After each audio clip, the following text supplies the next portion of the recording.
Welcome back. This was bound to happen. 5 journalists at a Maryland newspaper shot dead, allegedly by a disturbed man who had a beef with the newspaper.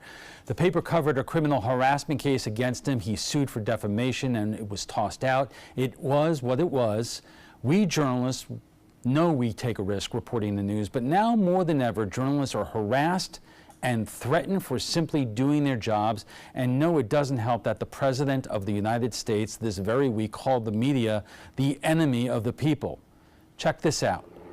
Today, ABC 7 posted the story about the Maryland shooting on our Facebook page, and Robin from Sarasota wrote, "You people think you can write crap about people and hound them to death, and you think that they are going to do nothing? Think twice." Think twice, Robin? Those journalists in Maryland report the news. You might not like the news these days, but good journalists are not going to be intimidated for reporting what our leaders say and what they do. Joining us for more, Jack Brill, the vice chair of the Sarasota Republican Party, Frank Alcock, a political science professor at New College of Florida, and joining us by Skype, political reporter Mitch Perry. And Mitch, let me start with you because you are a print reporter who has covered a lot of things in your career other than politics. So your reaction to these journalists in Maryland just doing their jobs and being shot dead because of it? Well, it's horrible, obviously, Alan, and really scary and disturbing. And you said that maybe it was inevitable. I don't know. Actually, if you look at it, it's been a long time, I think, since we've had a reporter actually shot and killed in terms of the aggregate. The thing is that we can't forget, a couple things here. One is obviously a man had a gun here. We've had these tragedies in terms of schools, movie theaters, churches. I suppose in a way, a newsroom is that's inevitable, I suppose in a way. But yeah, there's no question that in our newsroom yesterday, the Port of Phoenix, when this news came across the wire around 3 p.m., it was chilling, in a way that some of these others weren't if you work in the news. Not that the news people are any more special than anybody else, but when you understand, before we even understood what the situation was this guy just angry at the media overall? We learned, obviously, it was a specific case that he had that this newspaper reported on, that he somehow threatened, the newspaper there reported it. I don't know what law enforcement really could have done about it, but it's a horrific situation. Jack, I said, all right, hold on one second, Jack. Mitch, Jack, I said from the outset, this was about that newspaper and his beef, but as I mentioned at the outset, we are living in a time when we're learning and are, from the top, do not trust journalists doing their jobs. The president has said that. He told Leslie Stahl of CBS, at some point back, he does this so when they report negative things about him, it's not believed. And all this, does it not create an environment where things can happen? It can. Number one, nobody should die in their workplace. Number two, we have the freedom of speech and the freedom of journalism. You may not agree with what is written, but my main thought when I heard the thing that Robin just wrote, I want us to move this interview to another building where she doesn't know where the studio is. So, but Frank, we get email, we get Facebook postings like that all the time around here, and they could be supporters of one party, they could be supporters of the other party, but it's becoming more frequent. Yeah, there's an assault right now on the institution of journalism, and that is highly distressing. I do want to separate that, though, from this particular incident, because we do have another problem in this country, which is a variety of grievances from different directions. Mental health issues are a part of that, but the outcome tends to be resorting to mass gun violence and issues like that. In this particular instance, I'm not sure we could have a different president, and this wackadoodle might have had the same thing might have happened. So I'd be careful about linking the two, but both of these trends are disturbing. We are going to stay with this for a moment. Our conversation on the Week in Washington continues right after we get a check on the first alert forecast. Welcome back. We're discussing the Week in Washington, and joining us for more are Jack Brill, the vice chair of the Sarasota Republican Party, Frank Alcock, a professor at New College, and joining us by Skype, political reporter Mitch Perry. And Mitch, I want you, I don't know if you saw the president's comments today, but he did make a statement about the Maryland shooting where he said that journalists should not be in fear of this kind of terrible shooting and danger while doing their jobs. But obviously this comes into the context in terms of a lot of other things he has said about the news media. And a lot of people watching this right now are saying you'll not give the president credit for even when he does something supportive, but I'm hoping a reporter like you could put that into context.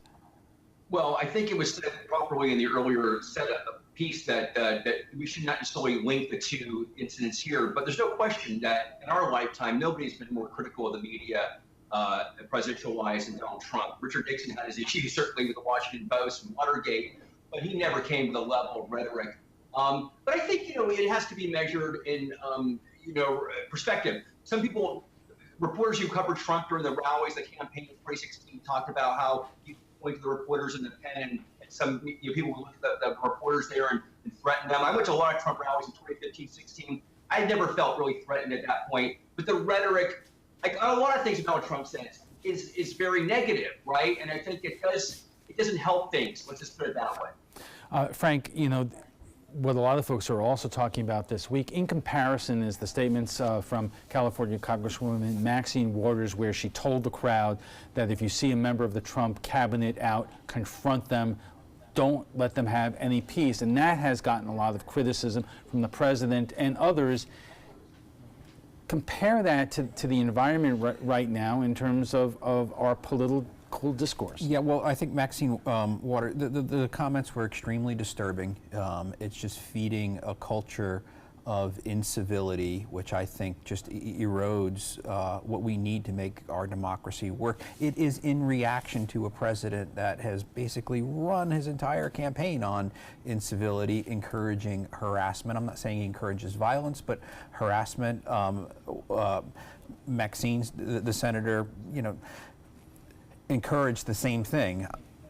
I think it's a mistake. There were a few voices that spoke out against it. We have to move back from it. We just cannot be encouraging incivility. But Jack, why are we not surprised that this is happening? Whether Well, it's Maxine's been doing this stuff for a long time. Hold and on. she does have the right to do it, but she should also be held civilly and criminally responsible if somebody's hurt based on her statements. Should the president?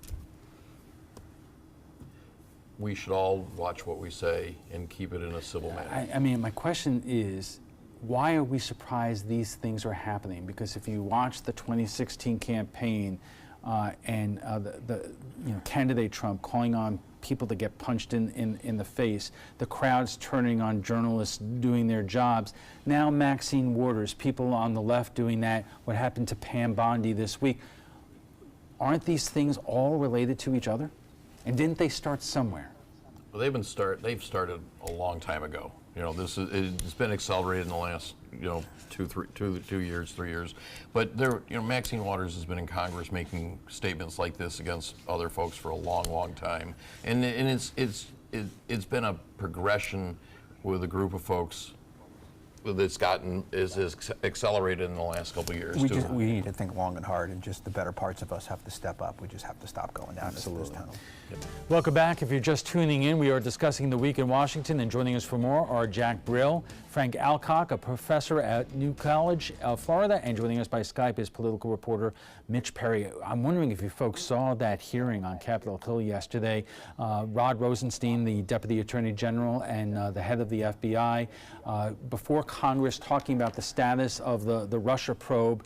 And I'm wondering if you caught this moment with South Carolina Congressman Trey Gowdy to Rod Rosenstein. Take a look. If you have evidence of wrongdoing by any member of the Trump campaign, present it to the damn grand jury. If you have evidence that this president acted inappropriately, present it to the American people. There's an old saying that justice delayed is justice denied. I think right now all of us are being denied. Whatever you got, finish it the hell up, because this country is being torn apart. There's another old saying, and it's Yiddish, and it's called chutzpah. Trey Gowdy headed the Benghazi investigation. 2 years, $7 million, no criminal indictments, Jack. real people, real Americans died in Benghazi. Right, well, okay. And they deserve to have the proper Absolutely. investigation. 100%. Absolutely. And in this case, Jack, the Russians interfered with the election of the President of the United States in favor of Donald Trump. So says every intelligence agency.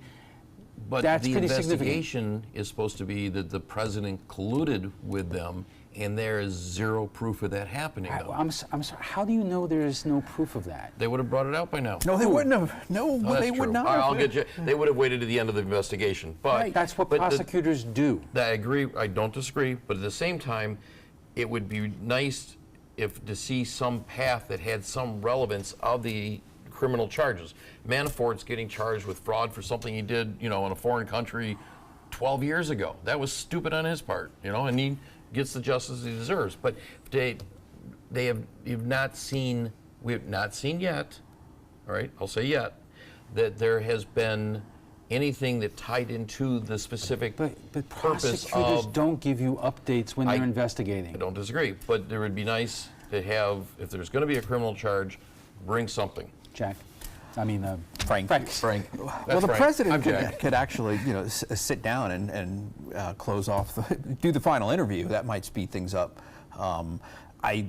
If Mueller comes up with a big nothing burger at the end, so be it. I think there's already blatant evidence of obstruction.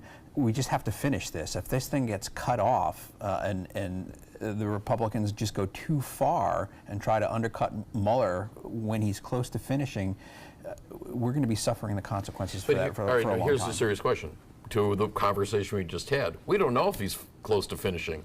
And you just said, let's finish up, and it's the same thing Trey Gowdy's saying, but at the same time, we don't know if this thing could drag on, like the Kenneth Starr investigation dragged on, God, what was that, 5 years, 6 years? I don't It was think that it ridiculous. will. No, I don't think You that know? it will. I think end of 2018, early 2019. And it needs to end in 2018. I Mitch, totally agree. Public opinion polls on this say different things. There is declining support for the Mueller investigation. On the other hand, Americans, by a wide majority, want the investigation to continue until it reaches a conclusion. Well, the Republicans have been doing a good job the last 2 months in really knocking down, Robert Mueller as being a nonpartisan referee here. You keep on hearing about how many Democrats are on the staff. Trump talks about it all the time. Look, I think that it's only been a little over a year. I think it's longer, but Mueller, I believe, began May, June of last year, so it seems longer. I get while people of all stripes want to find out what's going to go on here. And Robert Mueller, we trust him. I don't know if he's going to have a report before the congressional election this fall. I do think that I'm waiting to see. I don't really know whether there's been some indictments, but I agree with that in terms of the president. I don't think is looking that bad at this thing so far, but the way he keeps on, criticizing and Mueller, makes me wonder. I think that, as you mentioned, Alan, the fact that Troy Gowdy is not getting all upset and he went even longer in his Benghazi investigation. I believe there were investigations at Benghazi there. So we've got this thing, everybody's impatient about it. Yeah, everybody is. People want to see what's going to happen and move on. But yes, Ken Starr did take 4 years and $50 million. This is about $22 million right now. I get why everybody wants a result here. And I don't know, but that's because, right? I mean, apparently for the Mueller. So we do not know what type of evidence he got on Donald Trump. All right. It's much at all. There are two other issues I want to get to tonight, and that is the big news this week about the retirement of Supreme Court Justice Anthony Kennedy and what it means to the balance of the Supreme Court. Jack, your reaction, because of what conservatives have hoped for decades, that if you get the majority on the Supreme Court, it means Roe versus Wade will be overturned at some stage. We don't know that at this point. It depends on who the president picks. The interesting thing, it shows in the stats that an average president gets 2 Supreme Court picks. What's interesting about this is President Trump's getting 2 Supreme Court picks prior to the midterms. And that could be, that's where you're going to see, that's where you're going to see And continued changes. here's the big question to you. Long-term trends. Would the Democrats be justified in trying through whatever procedural way that they could to delay this vote until after the midterms to see what happens to the balance of power in the Congress? Because, after all, the Republicans did not allow President Obama's pick to even get a vote, even though there was more than or just about a year left in the Obama presidency. Difference, midterms with a term that's got 2.5 years left or the term versus the end of the term and where there's a presidential election. Frank? If they had a standard procedural tool at their disposal to do what the Republicans did, I think that they would be justified. I don't think that they do. I don't know what, besides really extreme measures that might hurt them politically. I think the best play for the Democrats here is to wait and see if the president makes a mistake by not vetting somebody appropriately or picking somebody too extreme. If he does, then there's going to be a lot of pressure on Senator Murkowski of Alaska, Senator Collins of Maine, and then Senator Flake of Arizona for a little bit different reasons. It's possible that the president could slip up, make a mistake, and you might not get a vote before the November elections. Okay, lightning round, Mitch. Let's keep this one short, but did you watch the Republican gubernatorial debate? If you did, what were your impressions? Too many questions about the federal government. I mean, that played into Ron DeSantis' hands because, of course, he is accused by Adam Putnam of being too much into being in Washington versus Florida news. It was exciting, though, in the respect the first time we've had these two candidates right next to each other. Apparently, they're going to debate one more time. So, right now, Adam Putnam's in the polls. But Jack, DeSantis has the president's endorsement, and even though DeSantis is trailing Adam Putnam in the polls significantly right now, what happens if the president comes down here and starts campaigning for him? Well, it'll probably help him out in that respect. But I was at the debate last night, and I was sitting in the front section, and it was very interesting.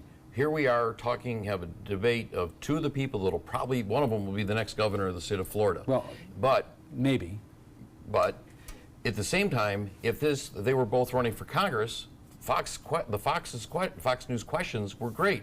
It sounded more like a congressional federal seat versus state. And twice, Adam Putnam tried to say, hey, I don't want to talk about St. Petersburg. The St. Petersburg I want to talk about is in Pinellas County. Frank, real quick.